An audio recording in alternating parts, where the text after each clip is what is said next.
Welcome to my channel basics का bytes. Data communication क्या होता है, कैसे एक जगह से दूसरी जगह डेटा पहुंचता है, चलिए जानते हैं आसान भाषा में।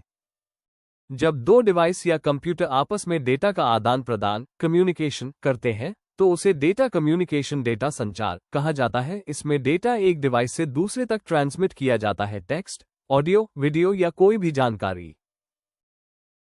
डाटा कम्युनिकेशन के 5 मुख्य घटक: 1. Sender, 2. Receiver, 3. Message, 4. Transmission medium, 5. Protocol. अब आगे जानते हैं इनका मतलब क्या होता है आसान भाषा में। सेंडर जो डेटा भेजता है, जैसे कंप्यूटर या मोबाइल डिवाइस, यही कम्युनिकेशन की शुरुआत करता है और डेटा को ट्रांसमिशन के लिए तैयार करता है। रिसीवर जो डेटा रिसीव करता है, जैसे कोई दूसरा कंप्यूटर या डिवाइस, ये भेजे गए मैसेज को समझता है और यूजर को आउटपुट देता है। मैसेज वो जानकारी जो भेजी जाती है, टेक्स्ट, ऑडियो, वीडियो आदि, यही वो असली कंटेंट होता है जिसे सेंडर रिसीवर तक पहुंचाना चाहता है। ट्रांसमिशन मीडियम डेटा जिस रास्ते से भेजा जाता है, जैसे तार, केबल, वायरलेस या फाइबर ऑप्टिक केबल आदि, यह वो माध्यम होता है जिससे संदेश एक डिवाइस से दूसरी डिवाइस तक पहुंचता है। प्रोटोकॉल डेटा ट्रांसफर के रूल्स और प्रोसेसेस, जैसे टीसीपी/आईपी, यह मेक श्योर करता है कि डेटा सही, सिक्योर और प्रॉपर ऑर्डर में पहुंचे।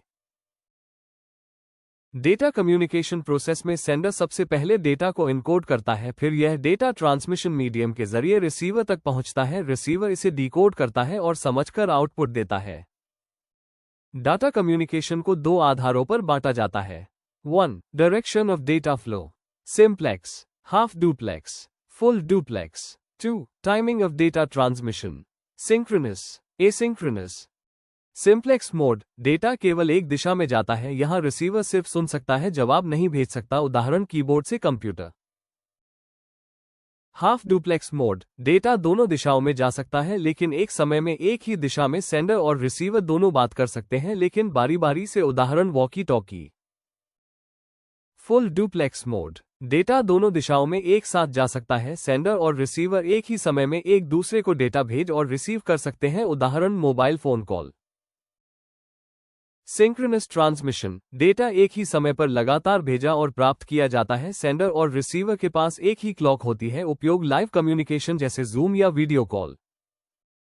एसिंक्रोनस ट्रांसमिशन डेटा अनियमित समय पर टुकड़ों में ट्रांसमिट होता है, हर डेटा यूनिट के साथ स्टार्ट और स्टॉप सिग्नल होता है, उदाहरण email, WhatsApp message.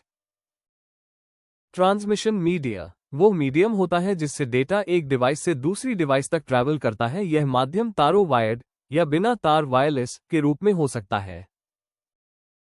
Transmission media के प्रकार: 1. Guided media, wired medium, A. Twisted pair cable, B. Coaxial cable, C. Optical fibre cable. 2. Unguided media, wireless medium, A. Radio waves, B. Microwaves, C. Infrared, D. Satellite communication. Guided media data तारों या cable के जरिए भेजा जाता है, ये भौतिक माध्यम होते हैं, यानी इनमें एक फिजिकल पथ होता है। ट्विस्टेड पेयर केबल 2 तारों को घुमाकर बनाया जाता है, सस्ता और छोटा रेंज लैन में प्रयोग होता है। कोएक्सियल केबल एक तांबे का तार, चारों ओर इंसुलेशन और शील्डिंग, टेलीविजन और नेटवर्किंग में प्रयोग। ऑप्टिकल फाइबर केबल कांच या प्लास्टिक की पतली तारें, हाई स्पीड, हाई सिक्योरिटी, लंबी दूरी, इंटरनेट बैकबोन में उपयोग। अनगाइडेड मीडिया डेटा हवा या वायुमंडल में सिग्नल के रूप में भेजा जाता है, इसमें कोई तार नहीं होता, यह इलेक्ट्रोमैग्नेटिक वेव्स का उपयोग करता है। रेडियो वेव्स ये सबसे सामान्य वायरलेस माध्यम है जो हवा में चारों दिशाओं में फैलती हैं, इनका उपयोग mobile communication, FM radio, walkie talkie और ब्लूटूथ जैसे उपकरणों में होता है, लंबी दूरी तक सिग्नल भेजने की कैपेबिलिटी होती है। माइक्रोवेव सैटेलाइट और टेलीविजन ट्रांसमिशन में प्रयोग, तेज लेकिन सीधी लाइन में काम करता है, लाइन ऑफ साइट, बारिश या रुकावट से सिग्नल में बाधा आ सकती है। Infrared remote control, wireless mouse आदि में उपयोग, बहुत छोटी दूरी में उपयोग। सैटेलाइट कम्युनिकेशन अर्थ के चारों ओर घूमते सैटेलाइट्स के माध्यम से डेटा ट्रांसमिट किया जाता है, ग्लोबल कवरेज लेकिन महंगा।